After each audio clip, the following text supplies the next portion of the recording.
A pipe can fill a tank in 15 hours. कोई pipe A है वो इसे 15 आवर्स में आपका ये फिल कर देता है। कह रहे हैं due to leak in the bottom, उसके बॉटम में ना टैंक की कोई लीक है, तो इस वजह से ये क्या हो रहा है कि ये 20 घंटे में फिल हो पा रहा है।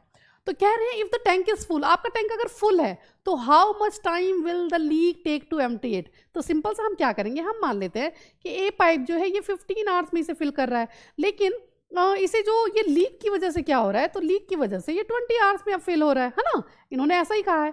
तो हम क्या करेंगे ना, ऐसी कोई डिजिट लेंगे जो, या फिर ऐसा कोई नंबर लेंगे जो इन दोनों से इजीली डिवाइड हो जाए। तो वो क्या है, तो मुझे वो नंबर नज़र आता है 60। तो यानी कि अगर मैं मान लूँ कि 60 यूनिट का ये टैंक है जो ये फिल कर रहा है ए पाइप, तो 60 यूनिट के टैंक को फिल करने में इसे 15 आवर्स लग रहे हैं। हमेशा याद रखना कि जो यूनिट वाला जो हम नंबर लेते हैं ना, वो लेते हैं जो इन दोनों से इजीली डिवाइड हो जाए, ठीक है। तो 60 ऐसा नंबर है जो 15 से भी हो रहा है, 20 से भी हो रहा है। तो मैंने मान लिया वो जो टैंक है वो 60 यूनिट्स का टैंक है। अगर ये 15 आवर्स में ए इसे फिल करता है, तो 1 आवर में ए जो आपकी पाइप है वो कितना इसका यूनिट भर पाती होगी, यानी कि 60 डिवाइडेड बाय 15, यानी कि 4 यूनिट ये आपका फिल कर पाती है 1 आवर में।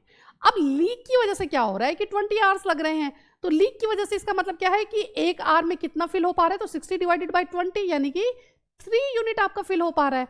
तो सिंपल सी बात है, कितना यूनिट आपका लीक हो रहा है, तो 4 - 3 यानी कि 1 यूनिट जो है ना वो आपका लीक हो जाता है 1 घंटे में, है ना।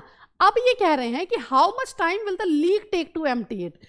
60 यूनिट का टैंक है जो इसे एम्प्टी करना है, 1 आवर में ये 1 यूनिट आपका लीक करता है, तो 60 यूनिट लीक करने में कितना टाइम लगेगा, 60 आवर्स।